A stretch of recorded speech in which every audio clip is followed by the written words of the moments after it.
Assalamualaikum warahmatullahi wabarakatuh. A'udzubillahi minasyaitonir rajim. Bismillahirrahmanirrahim. Alhamdulillahirabbil alamin.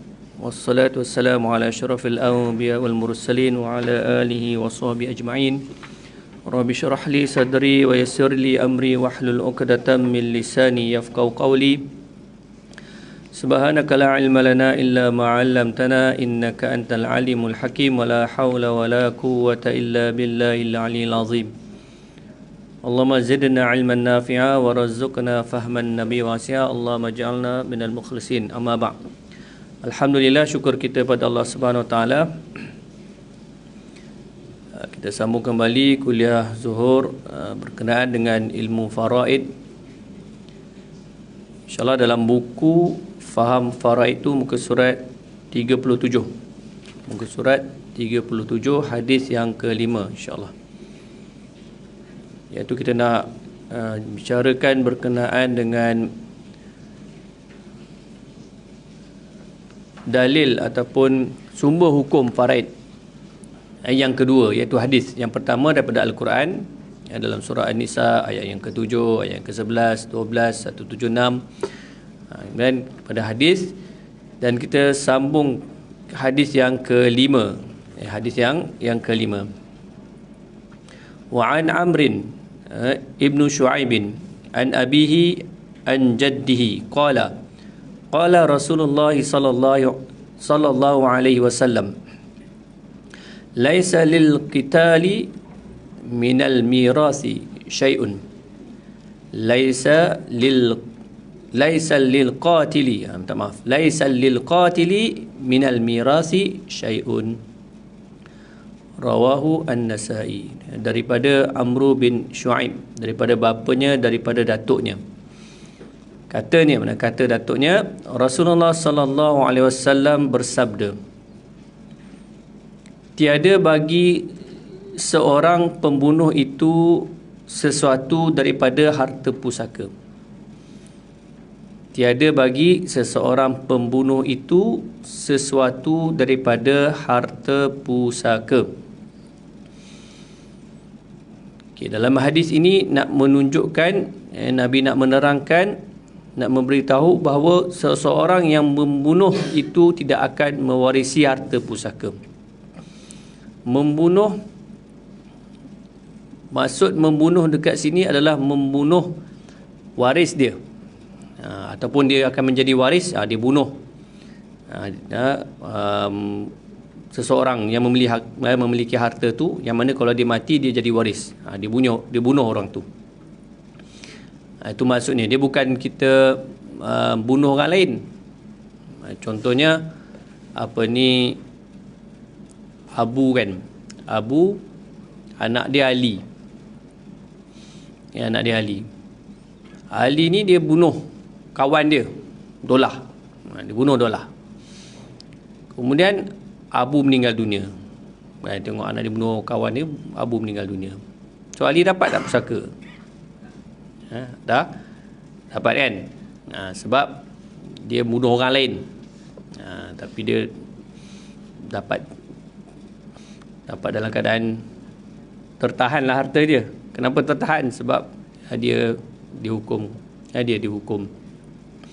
Kalau ikut hukum qisas, pembunuhan akan dibalas dengan pembunuhan, dengan syarat-syarat dia lah. Jadi kalau Ali tu dihukumkan sebagai dibalas sebagai pembunuhan, dibalas dengan bunuh, maka bila Ali mati, bahagian dia yang dia dapat daripada ayah itu akan dipusaki lah. Itu maksud dia. Akan dipusaki oleh waris-waris Ali itu. Maksud dekat sini, membunuh itu dia, Ali tu bunuh Abu. Ali ni bunuh Abu, bunuh ayah dia.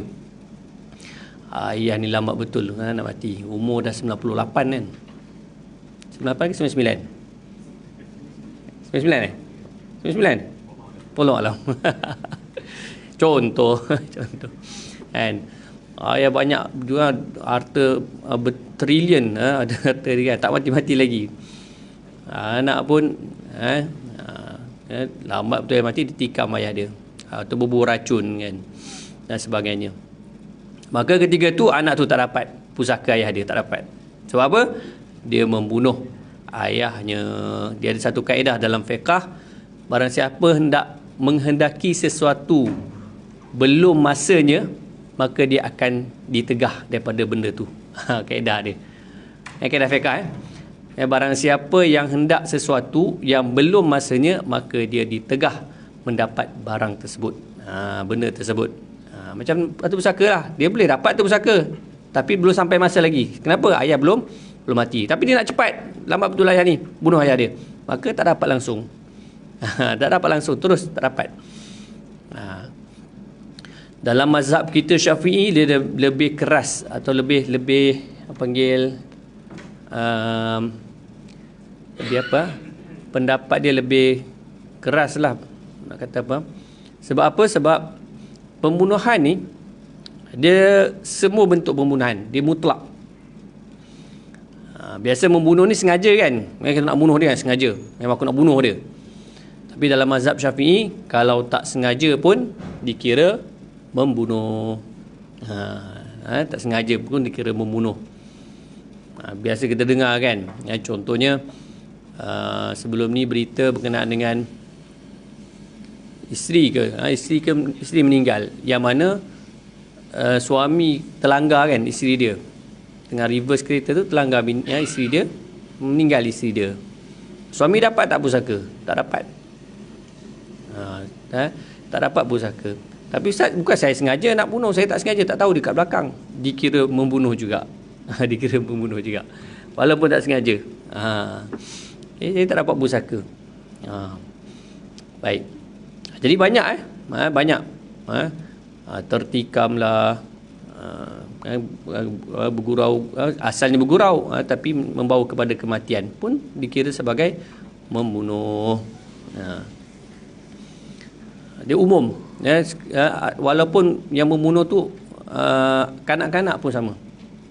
Kanak-kanak, dia tak sengaja bunuh ayah dia, jadi kanak-kanak tu tak dapat, walaupun dia belum akil balik lagi, tak dapat. Orang gila pun sama juga. Orang gila dia boleh boleh mewarisi harta, tapi kalau dia bunuh ayah dia, dalam keadaan dia gila tu, dia tak dapat. Dalam mazhab Syafi'i ni dia lebih keras. Dia halang semua bentuk. Dia menutup pintu-pintu untuk orang mendakwa yang dia nak dapatkan harta pusaka tu dengan cepat. Dengan cara, contoh dia, kalau dia berbunuh, kata saya tak sengaja. Tak sengaja. Padahal sengaja kan, tapi dia kata dia tak sengaja. Tapi macam ni terus tutup pintu-pintu tu. Lubang-lubang yang mana seseorang tu nak memanipulasikan keadaan supaya dia dapat harta pusaka, dia akan tutup.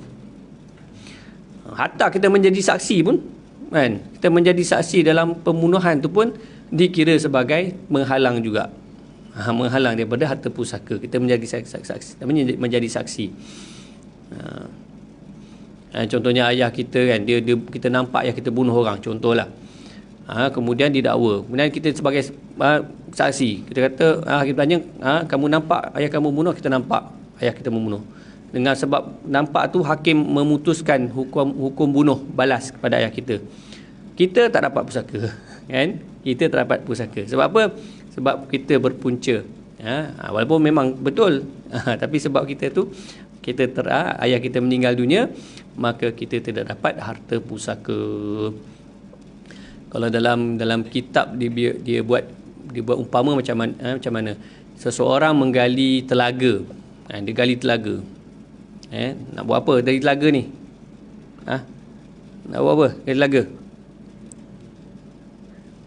Nak ni ke, nak apa, berkhalwat ataupun apa, Piramli tu, air mambang tanah tu kan, dalam perigi. Betapa perigi buta kan. Telah perigi buta. Dia telaga tu biasa kita nak air lah kan. Nak air. Siapa kat sini ada telaga rumah dia? Ada Ustaz. Kat mana? Kat tingkat 14. Pak Aman saya ada telaga. Okay. Telaga biasa kat kampung lah kan. Tahu kan telaga kan? Pernah tengok? Ada tak pernah tengok ni telaga? Kalau tak pernah tengok pun tengok cerita Piramli tu, adalah telaga tu. Baik. Jadi telaga tu kita sekali nak air. Okey, kemudian ayah kita terjatuh dalam telaga tu. Kita pun tak cakap ayah kita, ya ni ada buat telaga, tak cakap. Ataupun kita tak tutup telaga tu ataupun tak tanda. Ayah kita jatuh dalam telaga tu, meninggal dunia. Maka kita tak dapat pusaka ayah kita. Tak dapat. Kita bukan niat nak bunuh ayah kita gaya telaga je. So kalau kau nak kiaskan zaman sekarang macam mana? Sekarang ni macam mana? Macam mana? Bawa kereta. Sudahlah berdebar. Kita bawa mak ayah kita, tapi sebab kita lah kan, kecuaian kita bawa laju ke, tayar botak ke tak cek, minyak hitam tak tukar ke, menyebabkan kemalangan. Dan kemalangan tu mengakibatkan mak ayah kita meninggal dunia. Tak dapat pusaka. Tak dapat pusaka. So hati-hati berhati-hati di jalan raya. Lebih-lebih lagi kalau bawa mak ayah kita. Tak dapat tak dapat. Dari segi hukum, dari segi pelaksanaan praktikal tak ada. Okey, tak ada. Tak ada, dia tak akan tanya, melainkan kita sendirilah. Kita sendiri yang ni. Ataupun kita pergi bawakan kes ni kepada mahkamah syariah, hakim yang putuskan. Tapi peruntukan undang-undang tak ada. Hukum ada. Hukum ada. Tu kena ingat. Tak dapat dalam mazhab kita Syafi'i tak dapat. Tapi kalau disebabkan kemalangan tu, lori langgar ke dan sebagainya, jalan apa berlubang semua, tu bukan salah kita. Bukan sebab kita, tu tak ada masalah. Ini sebab kita. Sebab kita cuai ke, bawa laju kan, langgar lampu isyarat dan sebagainya lah. Tu jaga-jaga. Jaga-jaga. Nanti tak lama lagi nampaklah signboard kan, berhati-hati di jalan raya kan. Kalau bawa mak ayah, accident meninggal mak ayah, terdapat pusaka. Kan? Tengok orang takut je.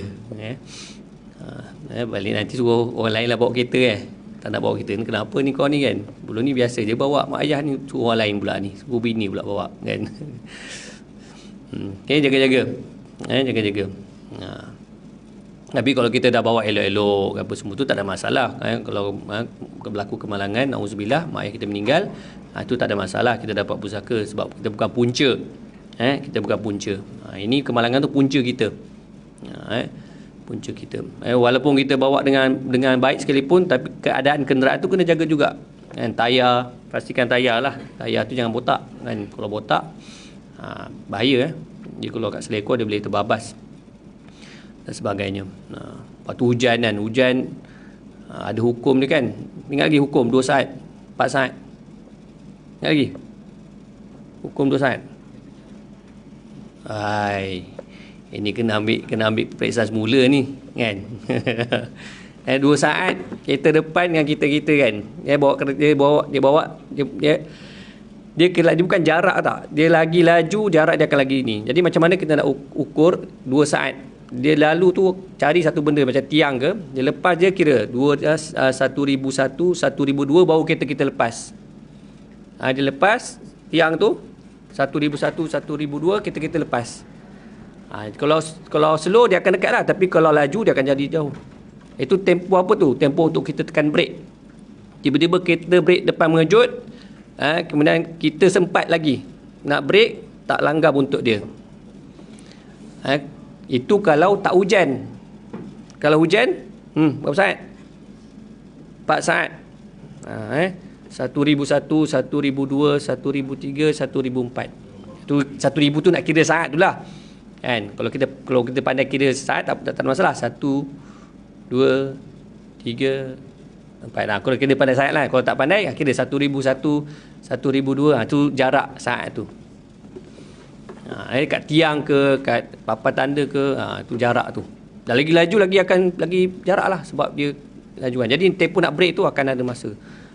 Itu sebenarnya kan, kalau banyak kes kan, langgar buntut kan, berjujuk-jujuk kata. Siapa dah kena? Dah kena tak? Saya pun hampir kena kan. Ada jugalah kena kan. Tapi sempatlah break. Sebab itulah kita jaga jarak tu. Ini kita belajar undang-undang jalan raya. Okey. 1001 ni hukum 2 saat. Hukum 2 saat dan hukum 4 saat kalau hujan. Kalau hujan. Tapi tak tahulah kereta sekarang kan dah canggih ke kan. Kalau boleh terus ni kan. Sekarang ni kalau yang canggih dia boleh detect kan. Dia boleh detect. Kalau dekat Myvi tak silap, dia boleh detect. Kalau ada kereta depan mengejut, dia automatic brake. Tu dah canggih lah. Kalau zaman dulu macam tu lah main. Kalau kereta lama-lama kena buat macam tu lah. Baik. Okay. Tu salah satu perkara yang menghalang seseorang daripada menerima pusaka adalah dia membunuh seseorang yang mana dia ni merupakan waris kepada orang yang dibunuh tu. Dia bunuh, contoh bunuh ayah, bunuh anak, bunuh isteri, bunuh suami. Kan ada kes kan yang bunuh isteri tu kan. Tu pun tak dapat tu. Dan sebagainya. Dalam penghalangan pusaka ni, dia 3 je yang tak dapat. Yang pertama dia membunuh, kan? Yang kedua dia ni murtad ataupun berbeza agama, dan yang ketiga dia ni hamba sahaya. 3 tu je. Selain pada tu semua dapat. Semua dah dapat. Anak soleh dapat, anak derhaka pun dapat. Jangan kata ustaz, dia kita tak nak bagi dekat yang anak-anak ni, adik-adik nombor 2 ni. Kenapa? Dia ni derhaka ni. Dia ni derhaka. Jadi kami tak nak bagi harta kat dia. Bukan kita tentukan, Allah yang tentukan. Dia dapat juga. Dia dapat juga harta pusaka tu. Tapi soal derhaka dia tu berdosa lah. Berdosa. Tapi bukan dia menghalang seseorang itu daripada menerima harta pusaka. Bukan nak kata suruh derhaka, tak boleh. Derhaka tu berdosa, kena jadi anak yang solehah. Tapi dalam hukum pembahagian pusaka dia tetap dapat pusaka. Sebab dia tak masuk yang 3 tu. Dia bukan membunuh, dia bukan murtad, berbeza agama, ataupun dia bukan hamba. Dia dapat hukum mana-mana pun. Daripada situlah kalau kita faham kan, yang 3 selain daripada 3 ni, faham bahawa contohnya yang soleh dapat, yang yang derhaka pun dapat, yang miskin dapat, yang kaya pun dapat. Kadang-kadang tak bagi. Ni kenapa tak bagi dia? Dia kaya ustaz. Duit berjuta-juta dah ni. Takkan nak bagi dia? Kita ni ada daripada miskin lagi. Tak boleh. Dia ada hak dia. Dia ada hak. Cuma bagi dia lah, dah tahu dia ni kaya, lepaslah kepada adik-adik kan. Kesianlah pada adik-adik. Itu panggil ihsan. Ihsan. Tapi kalau dia nak juga macam mana, bagi je lah kan. Hak dia kan. Baik. Yang kecil dapat, yang besar dapat, sakit dapat, selagi mana masih bernyawa kan. Koma pun dapat. Ayah meninggal, anak koma kat hospital kan. Ayah pun meninggal, maka anak yang koma tu dapat pusaka ayah dia. Jangan kita tak bagi. Orang berakal dapat, orang gila pun dapat. Semua dapat. Sebab tak masuk dengan 3 tu. Kan? Membunuh, berbeza agama dengan murtad. Cuma nanti kan dia adalah berlaku penghalangan sesama waris tu. Contohnya macam anak, kalau si mati ada anak lelaki, adik-beradik terapat lah. Sebab dia terhalang. Dia ada proses penghalangan tu ada banyak. Cuma yang 3 ni memang confirm. Dia takkan dapat langsung. Macam seolah-olah kan, kalau dia bersifatkan dengan penghalangan wasfi. Dia bersifat dengan 3 sifat ni, membunuh, berbeza agama dan juga hamba sahaya. Hidup mereka seperti tak ada. Seolah-olah mereka ni tak wujud. Macam itulah. Seolah-olah mereka tidak wujud. Cuma yang kalau anak lelaki dengan adik-beradik tu, memang dua-dua tu wujud, ada hidup, tidak membunuh dan sebagainya. Tetapi berlaku penghalangan di antara waris, yang mana anak lelaki tu akan menghalang adik-beradik lelaki. Baik, boleh jelas tak? Ada nak tanya?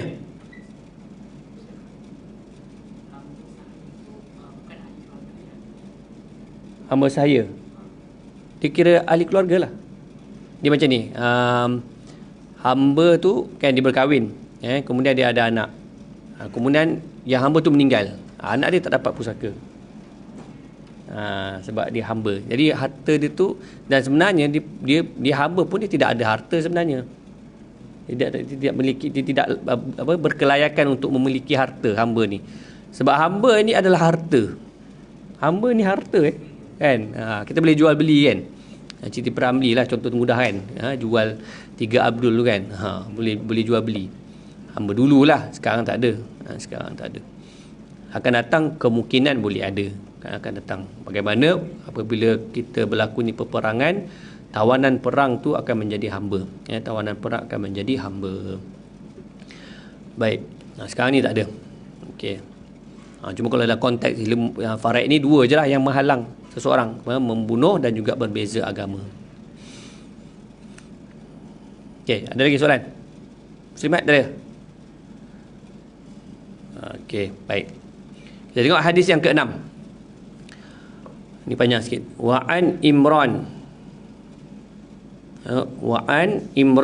bin al-Husaini radhiyallahu anhu qala jaa rajulun ila an-nabi sallallahu alaihi wasallam faqala inna ibni mata famali min mirasihi faqala laka sudusu falamma walla da'ahu faqala laka sudusu akhar falamma walla da'ahu faqala inna sudusal akhir inna sudusal akhira tu'mah.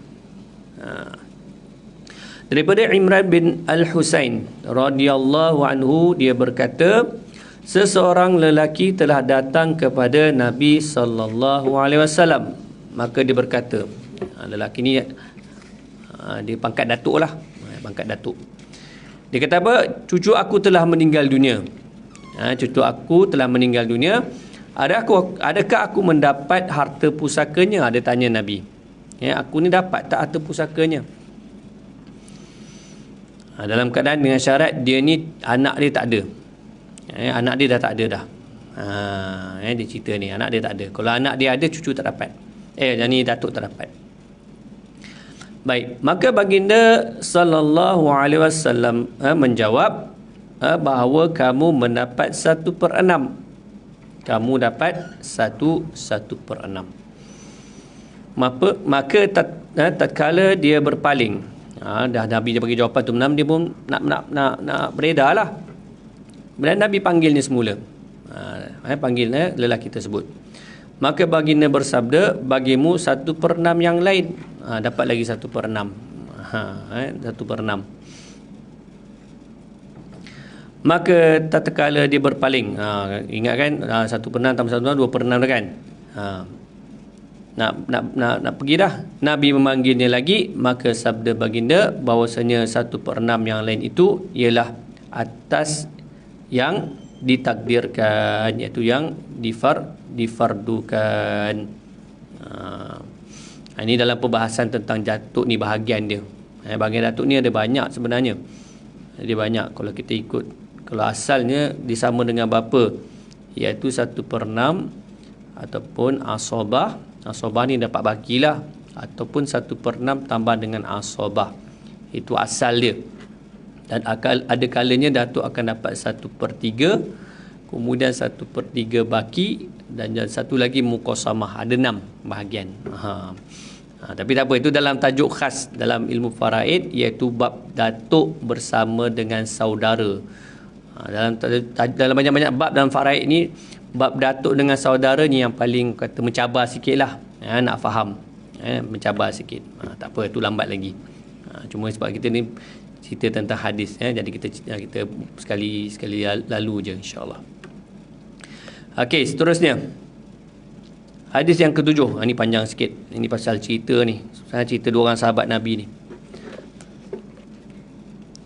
Okay. An Abi Musa al-Ash'ari radhiyallahu anhu annahu su'ila an ibnatin wa ibnatibnin wa ukhtin faqala libnatin nisf wa lil ukhti an-nisfu wa tibni Mas'ud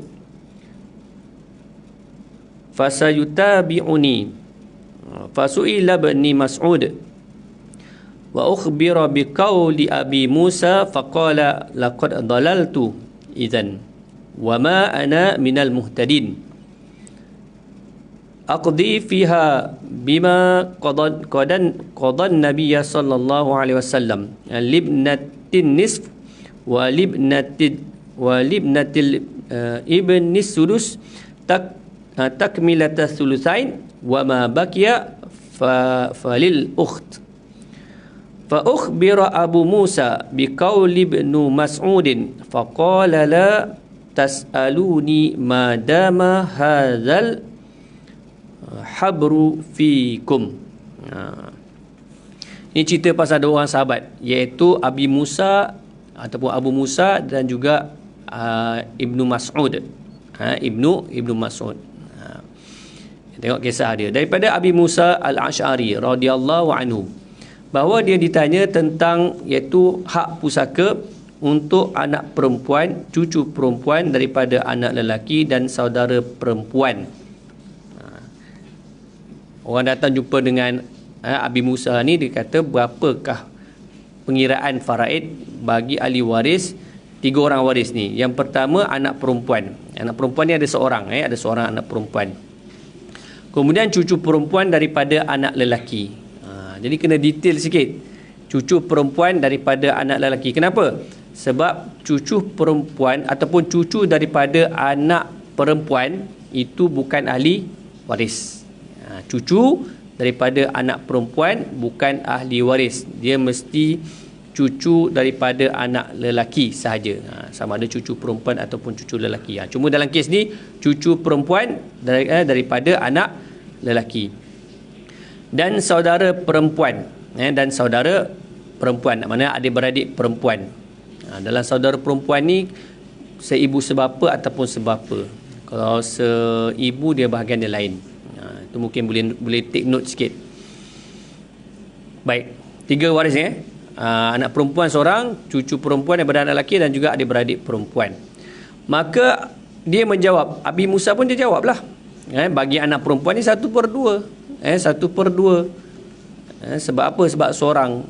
Mana dalam Al-Quran surah An-Nisa ayat yang ke-11, yusikumullahu fi auladikum lizakari mithlu hazil unsayain fa in kunna nisaa'an fawqa ithnataini falahunna thulutsa ma tarak wa in kanat wahidatan falahan nisf.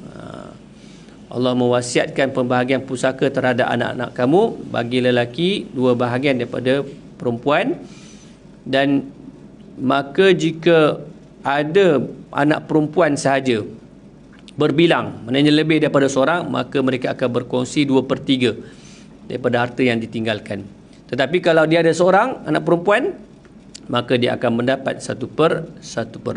Jadi 1/2 lah anak perempuan.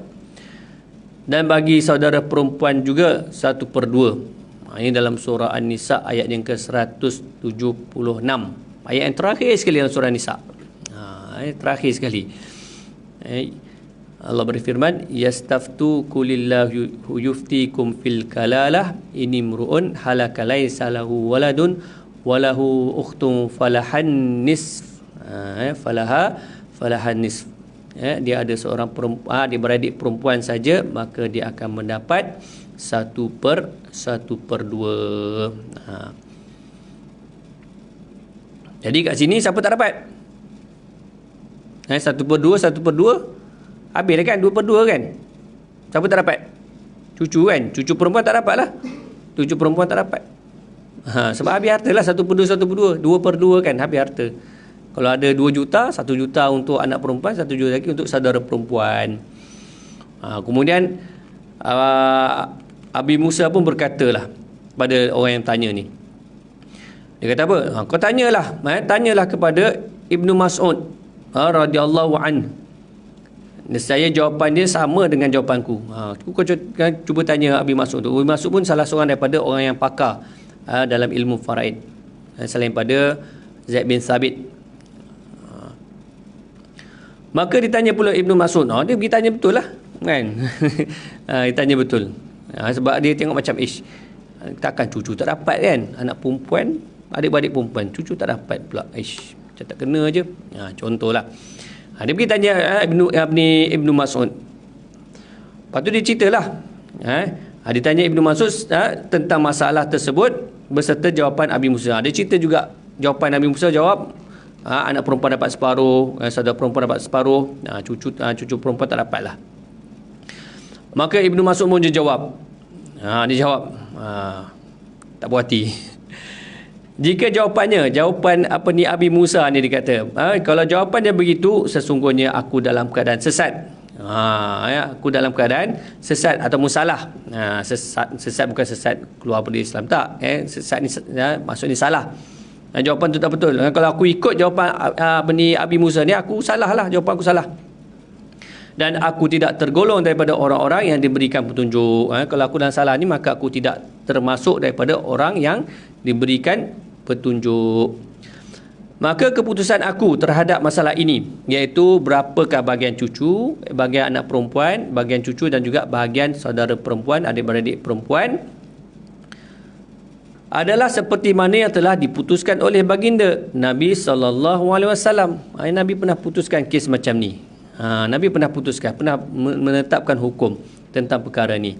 Apa dia? Iaitu bagi anak perempuan 1/2. Okey, betul, 1/2. Bagi cucu perempuan daripada anak lelaki itu 1/6. 1/6 sebagai pelengkap kepada 2/3. Pelengkap 2/3. Kenapa 2/3? Sebab tadi dalam ayat yang ke-11 tadi, kalau anak perempuan tu seorang 1/2, betul. Kalau anak perempuan tu lebih daripada seorang, dia akan dapat 2/3. Mereka akan dapat 2/3 dan dibahagi sama rata sesama mereka. Bahagian 2/3 tu. Baik. Tadi anak perempuan ada seorang, dia dapat 1/2. Maka kenapa cucu pun boleh dapat? Sebab ada baki lagi. Sebab ada baki. Kena ingat, maksimum waris perempuan ni nak dapat, dia tak boleh dapat semua harta. Dia tak boleh dapat semua harta. Yang paling tinggi dia boleh dapat adalah 2/3 saja. 2/3 saja. Itu paling tinggi dia boleh dapat. 2/3 saja. Dia tak boleh dapat semua. Maka apabila anak perempuan dah dapat 1/2, so cucu perempuan dia akan dapat baki. Baki yang 2/3 tu. 2/3 tolak dengan 1/2 akan dapat 1/6. Dia ada pengiraan dia lah, kita nak samakan bawah. Tapi secara ringkas dia, baki dia adalah 1/6. Maka 1/6 tu kepada siapa? Kepada cucu perempuan tersebut. Dan bakinya mana? Untuk saudara perempuan. Dah cucu dapat 1/6, anak perempuan 1/2, kan? Ada baki lagi, iaitu 1/3. 1/3 kepada saudara perempuan. Tapi tadi anak perempuan dengan cucu perempuan tu dapat total dia 2/3. Kan? 1/2 tambah 1/6 dapat 2/3. So ada balance lagi berapa? 1/3. Kepada siapa? Kepada adik-beradik perempuan. Maka dalam kes ni dapatlah cucu. Kalau dalam jawapan Abi Musa tu tak dapat cucu, kosong. Habis harta. 1/2. Tapi kalau Ibnu Mas'ud, cucu dapat juga 1/6. Jadi bahagian untuk saudara perempuan tu berkuranglah, dapat 1/3 saja. 1/3. Tapi anak perempuan tu memang fix sama 1/2 juga. Baik. Yang bertanya ni dia rajin betul tak? Lepas dia dapat jawapan daripada Ibnu Mas'ud tu, pergi jumpa pula Abi Musa. Kan? Dia jumpa pula Abi Musa. Kemudian dimaklumkan kepada Abi Musa tentang keputusan Ibnu Mas'ud. Cerita pula, ni Abi Musa ni, Ibnu Mas'ud jawab macam ni, sekian. Kemudian kata Abi Musa, dia kata apa? Bagus ni. Kalau kita ni kita nak berlawan, kita nak pertahankan kita punya pendapat lah kan. Aku dah pendapat aku ni macam ni. Tapi sahabat ni bagus. Dia ada sifat tawaduk. Dia ada tawaduk antara satu sama lain. Tengok kata Ibnu Mas'ud, dia kata apa? Jangan kamu bertanya kepada aku selagi ada sahabat ini di kalangan kamu. Ini Ibnu Mas'ud. Maknanya dia mengiktiraf bahawa Ibnu Mas'ud ni lebih alim, lebih terror lagi daripada Abi Musa. Maknanya kalau Ibnu Mas'ud ni masih hidup lagi, kau tanyalah Ibnu Mas'ud, jangan tanya akulah. Jangan tanya aku. Itu dia. Baik. Itu cerita tentang sahabat dengan bahagian persoalan bahagian waris berapa mereka dapat. Okey, kita tengok yang hadis yang seterusnya, hadis yang ke-8. Jadi tentang bahagian-bahagian tu nanti kita akan pelajarilah insya-Allah dalam tajuk bahagian. Okey, seterusnya an Jabir qala ja'atim ra'atu Sa'd bin Rabi ila Rasulillah sallallahu alaihi wasallam. Ini pun kisah sahabat panjang juga ni. Faqalat ya Rasulullah hatan ibnata Sa'd ibn Rabi' kutila abuhuma ma'aka fi yaumin Uhud syahidan wa inna ammahuma akhadha malahuma falam yada' lahuma mala wala tunkihani illa walahuma mal. Faqala yaqdillahu fi dhalik. Fanazalat ayatul miras fa arsala Rasulullah sallallahu alaihi wasallam ila ammihima faqala u'tib natai Sa'din as-sulusaini wa ummuha as-sumun wa ma baki fahuwa lak. Baik, daripada Sayyidina Jabir bahawa isteri Sa'ad bin Ar-Rabi', isteri Sa'ad nama dia tidak diberitahu, tak ingat dah nama dia. Isteri Sa'ad ni berjumpa dengan Rasulullah sallallahu alaihi wasallam. Dia datang bertemu dengan Rasulullah. Dia nak mengadu pada Rasulullah. Maka dia berkata, ya Rasulullah. Waktu tu dia bawa dua orang anak dia. Ya Rasulullah, dua orang anak perempuan ini adalah anak Sa'ad bin Ar-Rabi'. Dua orang anak perempuan ni anak Sa'ad. Bapa mereka iaitu Sa'ad telah mati syahid. Sa'ad ni telah mati syahid. Semasa bila? Ketika bersamamu semasa peperangan Uhud. Dia mati syahid. Apa ni Sa'ad ni? Baik. Kemudian bapa saudara kedua anak ini. Bapa saudara kedua anak ini. Siapa dia? Siapa dia? Pakcik lah. Tapi hubungan dia dengan Sa'ad, siapa dia? Adik-beradik kan? Yang ni kita tak pasti. Dia kata amma tu, bapa tu seorang. Tapi tidak pasti abang ataupun adik pada Sa'ad ni. Dia datang. Dia datang ke rumah. Dia buat apa? Telah mengambil harta pusaka mereka. Ambil harta pusaka kedua orang anak perempuan ni. Tanpa meninggal apa harta untuk mereka. Tak ada langsung. Tidak ada langsung. Kemudian dia mengadu lagi. Sedangkan mereka ni tidak dapat berkahwin. Mereka tidak dapat berkahwin melainkan mereka memerlukan harta. Nak beli peralatan apa semuanya, baju kahwin dan sebagainya tu, kena ada harta lah. Ni tak ada harta langsung, dah diambil oleh pak saudara dua orang anak ni. Baik, yang ini berlaku, kenapa berlaku macam tu? Siapa boleh jawab? Ingat lagi tak? Ingat lagi tak? Kenapa berlaku macam tu? Ingat lagi tak kisah kisah ataupun zaman jahiliah, pembahagian pusaka pada zaman jahiliah. Siapa yang dapat? Siapa yang dapat? Belek.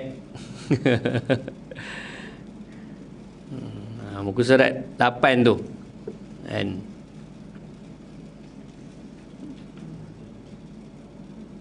Nombor 1, sebelum kedatangan Islam, ketika zaman jahiliah, yang dapat pusaka adalah orang lelaki sahaja.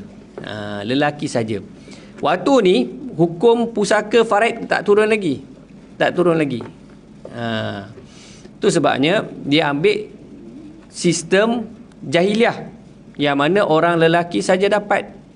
Jadi betul lah, dua orang anak perempuan tu, perempuan kan tak dapat. Kemudian isteri pun tak dapat. Yang dapat lelaki je lah. Tapi isteri mengadu. Tu sebabnya Rasulullah kata apa? Maka baginda Rasulullah sallallahu alaihi wasallam pun menjawab, Allah akan menentukan hukum pada perkara itu. Rasulullah tak boleh nak jawab sebab tak ada hukum lagi. Jadi tunggu. Tunggu Allah tentukan hukum tentang perkara ini. Maka turunlah ayat pewarisan, iaitu ayat yang ke-11 surah An-Nisa, yusikumullah fi auladikum, tu sampai habis. Dan juga ayat yang ke-12, walakum nisfu ma taraka azwajukum, sampai habis. Itulah mula-mula sekali pembahagian pusaka mengikut syariat Islam. Okey, apabila habisnya turun ayat 11 dan 12, kemudian Rasulullah sallallahu alaihi wasallam bersabda kepada bapa saudara mereka, diutuskan kepada bapa saudara dua orang anak perempuan ni, berikan kepada kedua anak Sa'ad sebanyak 2/3. Tadi kita baca. Falahunna thumnu mimma tarak, kan. Fa in kunna nisa'an fa in kunna nisa'an fawqa thnataini falahunna thulutsa ma tarak. Dan jikalau anak-anak perempuan itu, maknanya tak ada anak lelaki, anak-anak perempuan tu lebih daripada 2 orang, iaitu 2 orang dan ke atas, berbilang-bilang, maka berikan bahagian mereka 2/3 daripada harta yang ditinggalkan. Dia dapat 2/3. Ibu mereka 1/8. Ibu mereka 1/8. 1/8 tu bukan sebab dia ibu. Bukan ibu. Siapa ibu dia? Dengan Sa'ad. Isteri. Isteri akan dapat 1/8. 1/8 itu dalam ayat yang ke-12. Walahunna rubu'u mimma taraktum illam yakul lakum walad fa in kana lakum waladun falahunna thumnu mimma taraktum. Ayat yang ke-12. Bagi isteri-isteri kamu akan mendapat 1/4 daripada harta yang kamu tinggalkan jikalau kamu tidak ada anak. Tapi kalau kamu ada anak, maka mereka akan dapat 1/8. 1/8. Betul lah. Baginda tetapkan 1/8 sama dengan ayat ayat yang ke-12 surah An-Nisa. Dan bakinya, ada bakilah 2/3 campur 1/8, kemudian tolak dengan dia punya ni dapat 5/24. 5/24, maka untuk kamu milik kamu, itu bapa saudara dapat juga. Tapi kecil lah bahagian dia, 5/24. Anak perempuan banyak, 2/3. Isteri 1/8. Tengok dalam kes ni, kan, dalam kes ni perempuan dapat banyak, kan. Perempuan dapat banyak berbanding lelaki. Lelaki tu 5/24, kan. 5/24 berapa dia punya bahagian tu? 5/24. Kalau kita nak bandingkan, 5 bagi 24, 0.2. 0.2. Kalau isteri 1/8, rendah lagi, 0.125, kan. Tapi anak perempuan banyaklah, kan. Anak perempuan 2/3, maknanya 2 orang, kan. Mana seorang akan dapat 0.3. Lagi banyak daripada lelaki. Tapi isteri sikit lah. Ini dalam contoh kes lah, yang perempuan dapat lebih banyak daripada lelaki, iaitu anak perempuan mendapat lebih banyak daripada pak saudara dia tu. Pak saudara tu. Dan kisah ini merupakan sebab turunnya ayat yang ke-11 surah An-Nisa. Kalau kita tengok balik dalam kita baca yang surah An-Nisa ayat ke-11 tu, dia cerita tentang sebab turun ayat ni, suruh tengok muka surat ni 40, muka surat ni, ataupun cerita tentang hadis yang ke-8, hadis yang ke-8 tu. Inilah kisah dia. Sebab turunnya ayat yang ke-11 tu. Baik. Jadi yang ketiga, last, iaitu sumber hukum faraid. Yang pertama Al-Quran, yang kedua hadis, yang ketiga pandangan sahabat. Pandangan sahabat ataupun ijtihad as-sahabat, dan juga ijtihad para ulama. Sesetengah masalah pembahagian harta pusaka tidak diterangkan cara menyelesaikannya. Tak ada. Tidak diterangkan cara untuk selesaikannya mana di dalam Al-Quran dan hadis. Contohnya, yang pertama masalah Umariyatain, yang kedua masalah Aqdariyah, yang ketiga masalah mushtarakah. Kemudian yang keempat, masalah datuk bersama saudara yang tadi kita sebut tadi. Itu antara masalah-masalah yang tidak dijelaskan secara terperinci bagaimana menyelesaikannya. Kat sini berlakulah pandangan sahabat, ataupun kalau dalam kita mazhab Syafi'i, ijtihad Imam Syafi'i dalam menentukan bahagian-bahagian waris dalam masalah-masalah tersebut. InsyaAllah kita akan masuk dalam tajuk dia nanti. Ini dalam bab pengiraan nanti insyaAllah. Okay. Oleh itu para sahabat yang mahir tentang ilmu faraid mengeluarkan ijtihad mereka dalam menyelesaikan masalah-masalah ini. Jadi kita akan tengok kalau kita baca sejarah ataupun pandangan-pandangan sahabat tentang pembahagian ini, dia akan ada banyak pandangan Saidina Abu Bakar macam ni, pandangan Ali macam ni, pandangan Zaid bin Sabit macam ni, dia berbeza-beza. Tapi kalau dalam mazhab kita Syafi'i, kebanyakan pandangan mazhab ataupun Imam Syafi'i dia bertepatan dengan pandangan Zaid bin Sabit. Zaid bin Sabit dia bertepatan, bukan dia ikut Zaid bin Sabit, sebab Imam Syafi'i dia adalah mujtahid mutlak, dia tidak boleh mengikut pandangan siapa-siapa, dia kena keluarkan dia punya pandangan sendiri. Mujtahid mutlak ni. Jadi kebetulan ijtihad Imam Syafi'i sama dengan ijtihad Zaid bin Sabit, yang mana Nabi telah bersabda bahawa Zaid bin Sabit ni afradukum. Nabi sabda afradukum Zaid bin Sabit, orang yang terlebih mahir dan pandai dalam ilmu faraid. Nabi mengiktiraf siapa dia, ialah Zaid bin Sabit. Sebab apa? Dua sebab. Yang pertama, dia bagi jawapan yang cepat. Yang kedua, jawapan yang tepat terhadap permasalahan-permasalahan faraid. Baik. Jadi penjelasan lebih lanjut boleh dirujuk mengikut tajuk bagi masalah-masalah tersebut di dalam buku ini. Boleh tengoklah dekat dia punya intisari tu kan, dia punya tajuk-tajuk tu. Okey. Ya, alhamdulillah, itulah 3 sumber utama dalam menentukan bahagian faraid. Yang pertama Al-Quran, yang kedua hadis, yang ketiga pandangan ijtihad sahabat dan ijtihad para ulama. Dan insya-Allah pada kuliah yang akan datang kita tengok rukun-rukun pusaka. Rukun-rukun pusaka ada 3 je. Ada 3. Rukun solat ada berapa Ustaz? 15. Ada beberapa pandangan lah, ada kata 18 kan, ada kata 13. Yang 18 tu termasuk juga dengan apa ni, tomak ninah tu kan. Tomak ninah tu kata rukun juga. Tapi kalau yang 13 tu tomak ninah tu adalah syarat dalam rukun. Tapi rukun pusaka 3 je. Rukun mandi wajib. Rukun mandi wajib. Tak mandi wajib? Mandi wajib tak? 2, niat dan meratakan tubuh badan. Oh, jauh. Semangat.